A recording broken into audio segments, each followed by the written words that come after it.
I'm Gilbert here with Officer Baggs. How you doing? Good morning. Officer Baggs, what do you think about safety? Well, I think safety is very important here at the school, and I'll tell you why. Is because all of the students and the teachers need to be able to come here to either be teaching the students or as students to learn, and they need to feel safe, because if they're worried about things happening here at school or not being safe or other issues, then they're not focused in on either teaching as teachers or studying and learning as students. Do you think bullying should be a more serious offense at the school, and why? Well, I think it is a serious offense at this school. I know that the administration and the teachers take it very seriously. It is a serious offense because it gets back to that first question you just asked me, and that is, if kids are worried about being bullied or that somebody's bugging them, are they focusing in on their studies, or are they sitting in the classroom worrying about, oh, is that guy gonna, bother me at lunchtime again?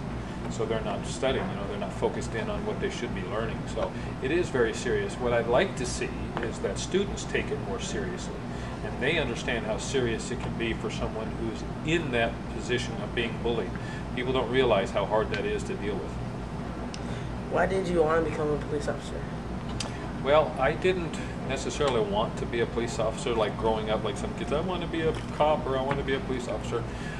What happened for me is when I got through college at ASU, I had other plans to go down to the U of A in Tucson to go to law school. But that didn't work out for me, so I kind of just became a police officer as a temporary job for a while, and here I am 27 years later having a good time. What did you have to do to become a police officer? Well, I had to go through the hiring process for the city of Tempe, and there's 8 different tests that you have to go through. Physical tests, interviews, written tests, psychological tests, medical tests, all kinds of different things. And then if you are one of the top candidates, then they send you out to the police academy, and if you make it through the police academy, then you go through a training program at the police department. That's different than the academy. And if you can make it through that training program at the police department, then you get to be an officer on your own. What was your training like? It was actually very exciting for me because it wasn't something that I had planned on and thought about for a long time.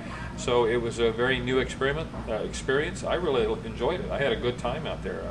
It's a little bit like joining the military, not quite as hard, but people are yelling at you, they're making you do push-ups and stuff like that, and a lot of running and a lot of classroom studying. It's like taking a year's worth of college and they scrunch it all down into about 4 months with the physical part of it too. How many years do you plan on working here as a police officer? Ooh, I'd like to do this probably at least another 2 or 3 years, maybe longer. I'm still enjoying it. I love being with the kids and making sure that this is a safe school. So right now I'm enjoying it. So I don't have a set time where I'm going to say, I'm going to retire after that. So we'll see. As long as it's fun and I'm having a positive impact here, I'd like to stay. What academy did you go to and how long? Well, that was the it's called ALEA, A-L-E-A, which stands for the Arizona Law Enforcement Academy. And that academy services the whole Phoenix area and is more of a state academy, meaning any police officer throughout the state almost goes to that academy. It was 4 months long, very intense, and although you'll be there 8 hours a day studying and running and shooting and doing all the things you need to learn, you would also have 4, 5, 6 hours worth of homework to do. So it was pretty much an all-day thing for 4 months. What's important about parent pickup? Parent pickup I think is very important for lots of different reasons. The first one is that we want to make sure that all students, when they leave the school, they are getting home safely. Again, it comes back to safety.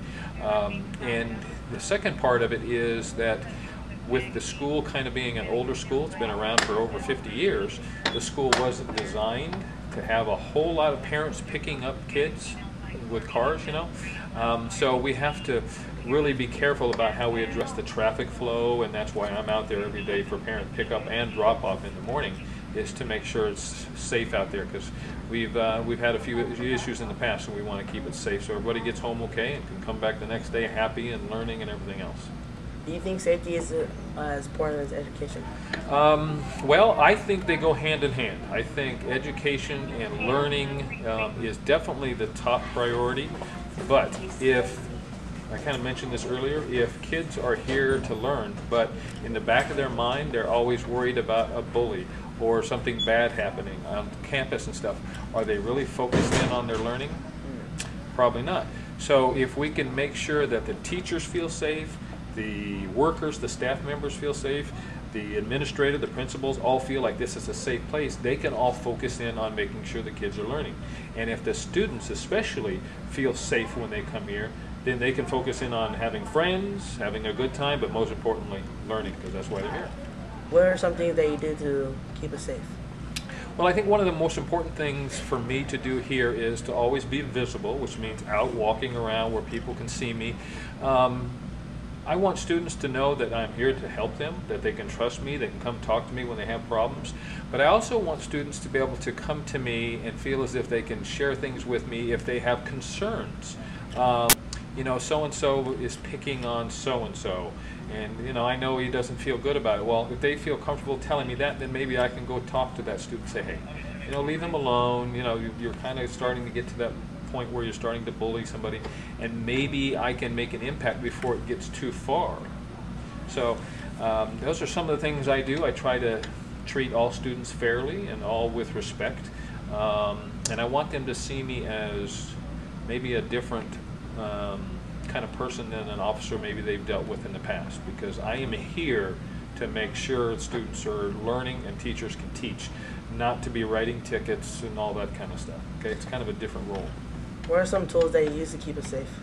The biggest tool I use is right here, and that is thinking, having a plan for things in case they do happen, training myself to be prepared, working in conjunction with the principal and the teachers so that if something happens, we're all working on the same page. Obviously, I've got all the tools of a regular police officer. My hope is I never have to use these, because I truly feel that if you use this and have a good heart in dealing with people and treating them with respect, you usually don't have to use these kind of tools. So I've got all this kind of stuff, but I'd rather use my brain and talk to people. What has been your biggest problem with the student in the past? The biggest problem I've had here, let's see, well, this is my 7th school year. I would say the biggest problem I feel anyway is getting kids to trust me originally. When I first got here, they didn't know me. I didn't know them, obviously, but a lot of kids and sometimes the teachers have had experiences in the past with another police officer, or other police officers, meaning more than one, where they didn't feel like they were treated fairly, or they shouldn't have gotten a ticket, or the officer was rude or mean or something like that. I don't like to be that way, so I make a point of trying to treat everybody fairly and everything else. So I think that even though that was my biggest problem, I think I've gotten past that. But you deal with that every year, because every year there's a new group of 6th graders that don't know me, don't know why I'm here, and don't understand what I'm about. So every year I have to build up that friendship and that rapport with the 6th graders, and that's my kind of goal every year. You've been here, what, this is, you're in 8th grade, right? Mm-hmm. So you've known me for 3 years. So I know that you've either already developed an opinion about me, that you can either trust me or that I'm an okay guy or whatever. But the 6th graders, they have no clue. So that's where I kind of focus on. What has been your biggest problem, like, not related to students? Not related to students. Well, it's been kind of a multiple of things. There's times where we have a bike or two stolen out of the bike cage. Usually the biggest problem is when students get a little too emotional about their relationship here. And what I mean by that is one girl finds out that another girl likes her boyfriend, you know, and instead of working to solve the problem in a positive way, they start talking and telling rumors and, you know, the trash talking and that kind of stuff. So that's usually the biggest problem. What do you think about stealing? I think stealing is wrong. Even if it is somebody leaves an eraser on the desk when they leave class and someone comes in the next period, that's not their eraser. They can either leave it there or turn it into the teacher. Stealing is stealing, and it's wrong. Thank you for your time, Thank Officer you. Baggs. Well done.